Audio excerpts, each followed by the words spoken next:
Friends, देखिए पिछला video हमारा फ़ोन आने के कारण इंटरप्ट हो गया था। इस वजह से मैं पिछला वीडियो हमारा जहाँ से ख़त्म हुआ था वहीं से मैं शुरू कर रहा हूँ। पिछले वीडियो में हमने पढ़ लिया था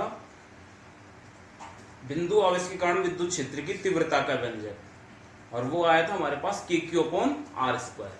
इसके बाद आता हमारे नेक्स्ट विद्युत क्षेत्र की तीव्रता एवं दूरी के मध्य आलेख। यह आया था हमारे पास विद्युत क्षेत्र की तीव्रता का व्यंजक E वेक्टर बराबर KQ/R².r। ये आया था ना।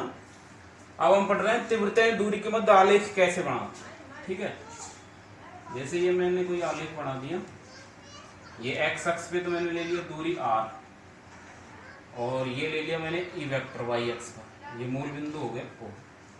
तो देखिए सूत्र में यहाँ पे E वेक्टर और ये दूरी r वेक्टर दोनों क्या एक दूसरे के व्युत्क्रमानुपाती हैं, हैं? तो जो इनका आलेख आएगा वो ऐसे आएगा। ठीक है, हम इसको ऐसे भी बना सकते हैं।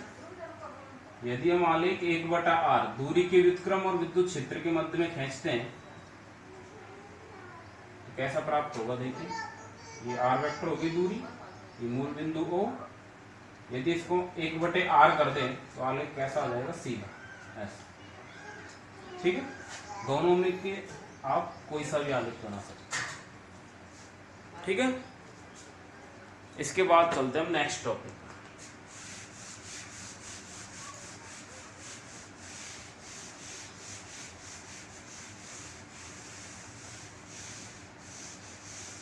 देखिए नेक्स्ट टॉपिक क्या है, आवेशों के निकाय के कारण विद्युत क्षेत्र की तीव्रता का व्यंजक। आवेशों के निकाय के कारण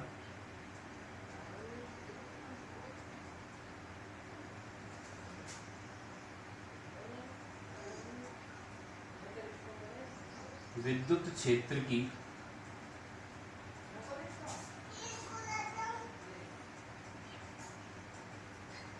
तीव्रता का व्यंजक।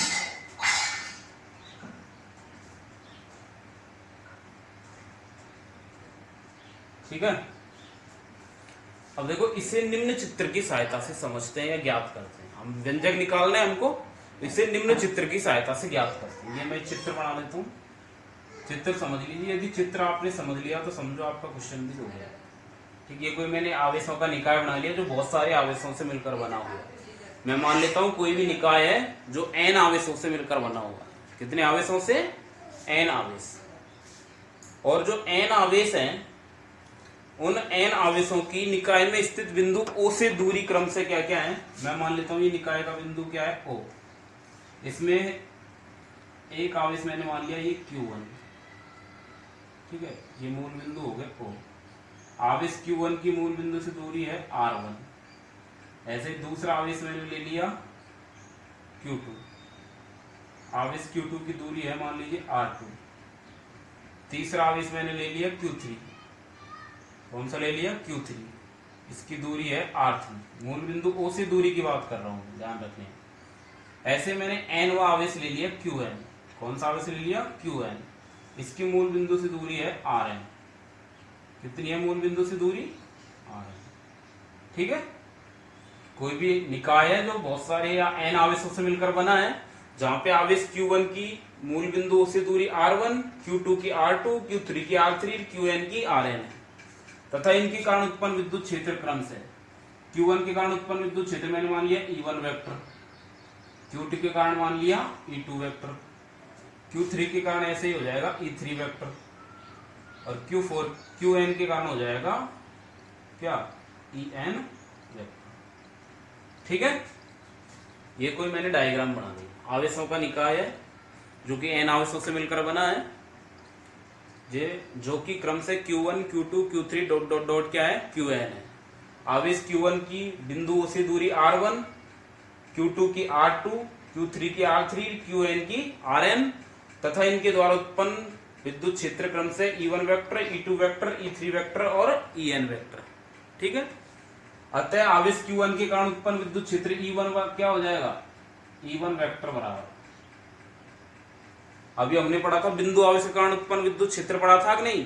क्या आया था, KQ/R².r आया था। यहाँ पे आवेश क्या है, Q1, तो E1 बराबर क्या हो जाएगा, KQ1/R²। r1 square dot r1 cap, समीकरण 1। E2 वेक्टर बराबर k q2 upon r2 square dot r2 cap, समीकरण नंबर 2। E3 वेक्टर बराबर k q3 upon r3 square dot r3 cap, समीकरण नंबर 3। इसी प्रकार En वेक्टर बराबर k qn upon rn square dot rn cap, equation number कौन सी आ गई? 4। ठीक है यहां तक। अतः बिंदु O पर उत्पन्न कुल विद्युत क्षेत्र क्या हो जाएगा? अतः बिंदु O पर उत्पन्न कुल विद्युत क्षेत्र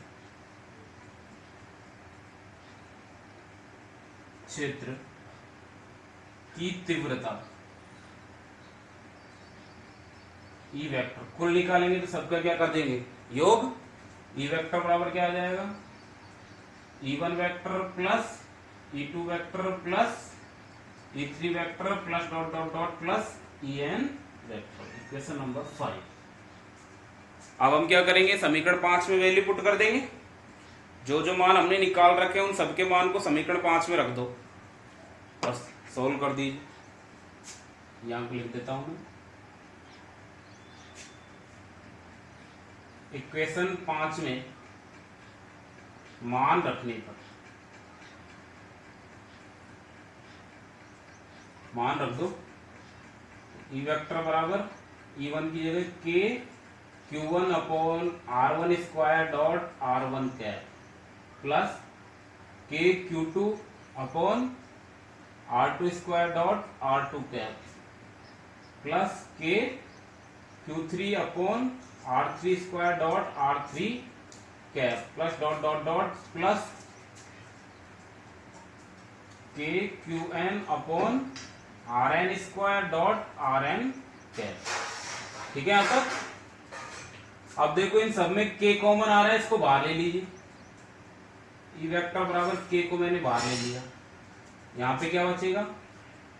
q1 upon r1 square dot r1 cap plus q2 upon r2 square dot r2 cap plus q3 upon r3 square dot r3 cap plus dot dot dot plus qn upon rn square dot rn cap. ठीक है यहां तक। ये किसका सूत्र आ गया?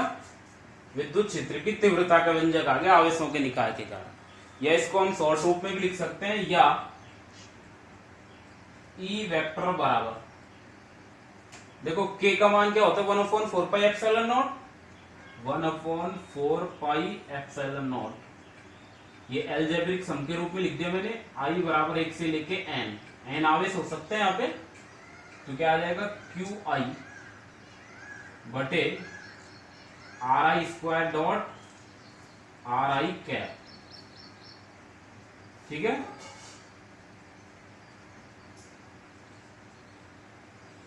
Equation number 6, ये विद्युत क्षेत्र की तीव्रता का व्यंजक है।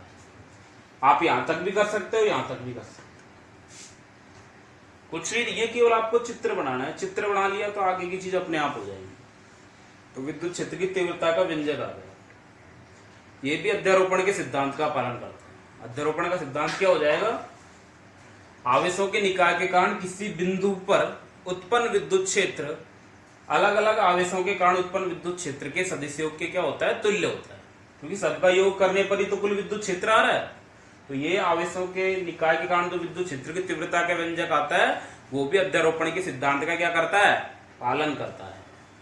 ठीक है, ये भी टॉपिक आपकी खत्म हो गई।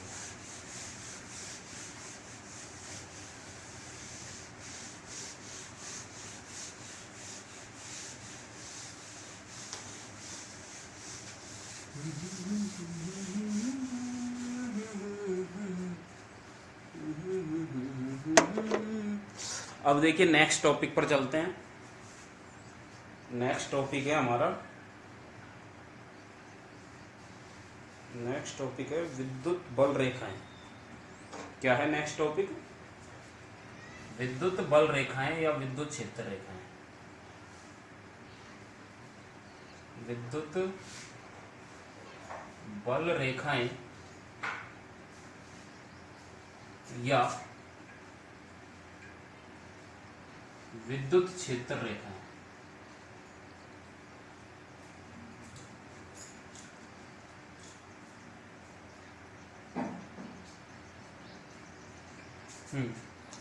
देखिए विद्युत बल रेखाएं, जैसे आपने 10th क्लास में पढ़ी थी चुंबकीय बल रेखाएं।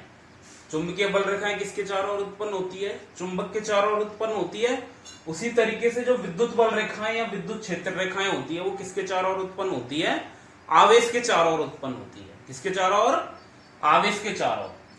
अब देखो विद्युत बल रेखाएं कहेंगे किसे, डेफिनेशन क्या होती है?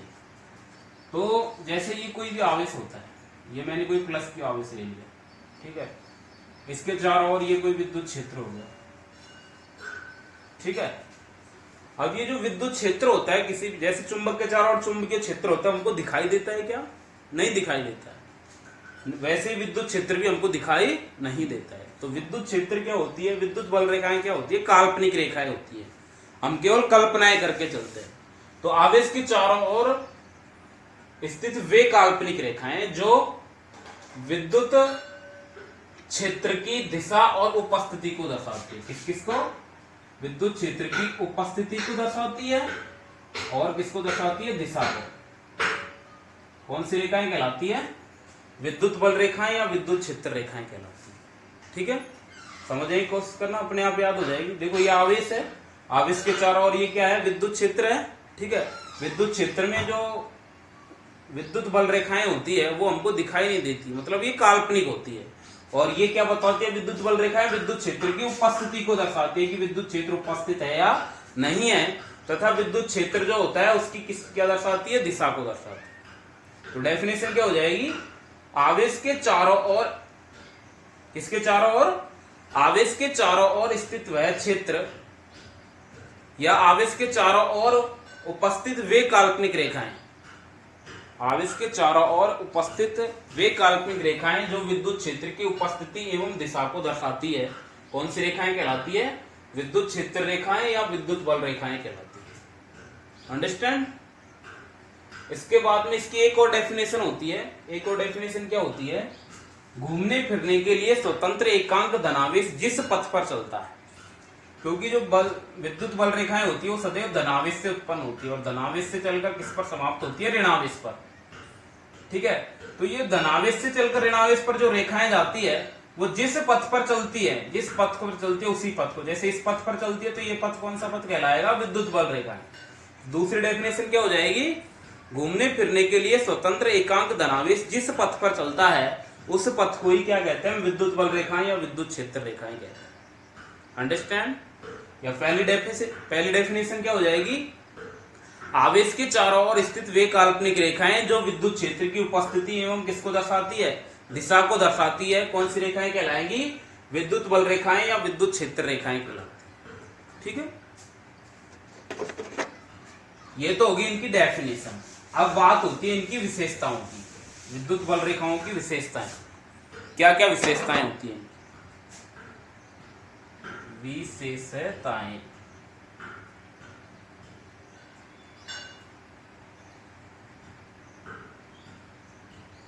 देखो नंबर 1, पहली विशेषता क्या होती है? जैसे अभी मैंने बताया आपको, क्या बताया कि जो विद्युत बल रेखाएं होती है वो कहां से चलती है? धनावेश से चलती है और ऋणावेश पर समाप्त होती है। कौन से आवेश से चलती है? धनावेश से चलती है और ऋणावेश पर समाप्त होती है। तो विद्युत बल रेखाओं की दिशा कहां हो गई? धनावेश से ऋणावेश की ओर। जैसे इससे पहले आपने पढ़ा था चुंबकीय बल रेखाओं की दिशा कहां से कहां होती है? याद करो, चुंबकीय बल रेखाओं की दिशा चुंबक के बाहर तो होती है एन से एस की ओर, उत्तरी ध्रुव से दक्षिणी ध्रुव की ओर, और चुंबक के अंदर होती है दक्षिणी ध्रुव से उत्तरी ध्रुव की ओर। यही पढ़ा था ना आपने। लेकिन यहाँ पे जो चुंबकीय बल रेखाएं होती है उनकी दिशा कहां से कहां होती है? धनावेश से लेकर ऋणावेश की ओर। ठीक है, एक ही दिशा में चलती है, धनावेश से ऋणावेश की ओर होती है इनकी दिशा। ठीक है, अर्थात विद्युत बल रेखाएं धनावेश से जुड़कर ऋणावेश पर समाप्त होती है। इसी से दूसरी विशेषता का भी पता लगा लेते हैं। जैसे चुंबक में, ये चुंबक है, ये एन ध्रुव मान लिया, ये एस ध्रुव। चुंबक के बाहर तो ये होगी एन से एस और चुंबक के अंदर होगी एस से एन। तो ये चुंबकीय बल रेखाएं तो बंद, सतत और बंद वक्र बनाती है, लेकिन जो ये विद्युत बल रेखाएं होती है वो सतत एवं खुला वक्र बनाती है, क्योंकि ये एक ही दिशा में चलती है, वापस इधर से इधर नहीं आती, इधर से इधर जाने के बाद में इधर से इधर नहीं आती, एक ही दिशा में चलती है। इसलिए कौन सा वक्र बनाती है? सतत एवं खुला वक्र बनाती है। सतत एवं खुला वक्र बनाती है। सतत एवं खुला वक्र बनाती। ठीक है, दो विशेषताएं होगी। इसके बाद में तीसरी विशेषता, तीसरी विशेषता क्या है कि विद्युत बल रेखाएं होती है वो परस्पर एक दूसरे के कैसी होती है? समांतर। परस्पर समांतर होती। कैसी होती है? समांतर होती। अर्थात एक दूसरे को क्या नहीं करती है? प्रतिच्छेद, प्रतिच्छेद नहीं करती। कितनी विशेषताएं होगी? 3। इसके बाद में आ जाओ चौथी विशेषता पर। चौथी विशेषता क्या होती है? चौथी विशेषता होती है विद्युत बल रेखा के किसी बिंदु पर खींची गई स्पर्श रेखा उस बिंदु पर विद्युत क्षेत्र की क्या दर्शाती है? दिशा। मान लीजिए ये कोई विद्युत बल रेखा है, ये धनावेश है और ये ऋणावेश। ठीक है, ये विद्युत बल रेखा यहां से यहां चली। अब इसका मैं कोई सा बिंदु ले लूं, मान लीजिए ये बिंदु ले लिया मैं, इस पर मैं विद्युत बल सॉरी स्पर्श रेखा खींचूंगा तो उसकी दिशा ये हो जाएगी, इधर खींचूंगा तो ये हो जाएगी। ठीक है, यहाँ तो इस पर तो इस बिंदु पर तो विद्युत क्षेत्र की दिशा इधर हो जाएगी, इस बिंदु पर इधर। तो विद्युत बल रेखा के किसी भी बिंदु पर यदि हम स्पर्श रेखा खींचते हैं, ये बिंदु ले लिया मैंने, इस पर स्पर्श रेखा खींची तो स्पर्श रेखा की दिशा किसकी दिशा को दर्शाएगी? विद्युत क्षेत्र की दिशा को। ठीक है, ये चौथी विशेषता हो गई। चौथी विशेषता क्या है? विद्युत बल रेखा के किसी बिंदु पर खींची गई स्पर्श रेखा, बल रेखा के किसी बिंदु पर खींची गई स्पर्श रेखा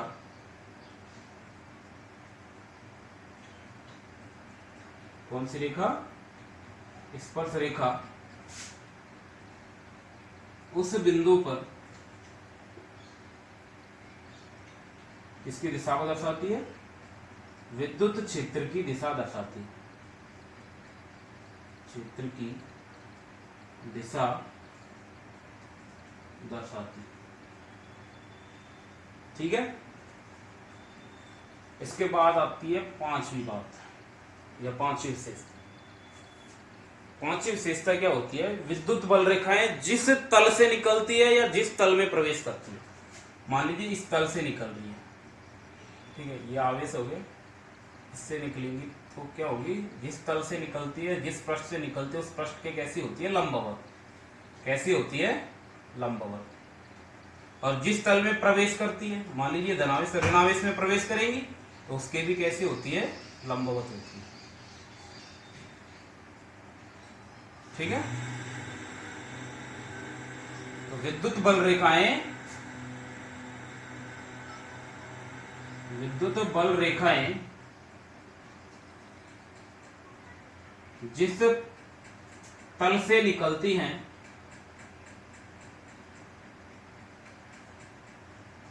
एवं जिस तल में प्रवेश करती है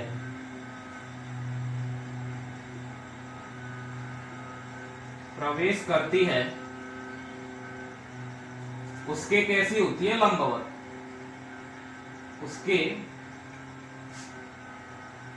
लंबवत होती है।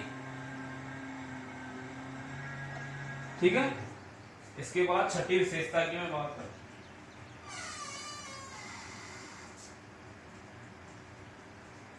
देखो छठी विशेषता क्या होती है? जो विद्युत बल रेखाएं यदि पास पास होती है, पास पास का मतलब होता है सघन, पास पास का मतलब क्या होता है, सघन। जैसे मैं इसको मिटा देता हूं, जैसे ये कोई विद्युत बल रेखाएं हैं, ठीक, ये पास पास है, तो इनको हम कैसे बोलेंगे, सघन। कौन सी है ये, सघन। और ये है नीचे दूर दूर है, ठीक है, इनको हम बोलेंगे विरल। ठीक है, तो जहां पर विद्युत बल रेखाएं पास पास होती है अर्थात सघन होती है, वहां विद्युत क्षेत्र कैसा होता है, प्रबल। कैसा होता है, प्रबल।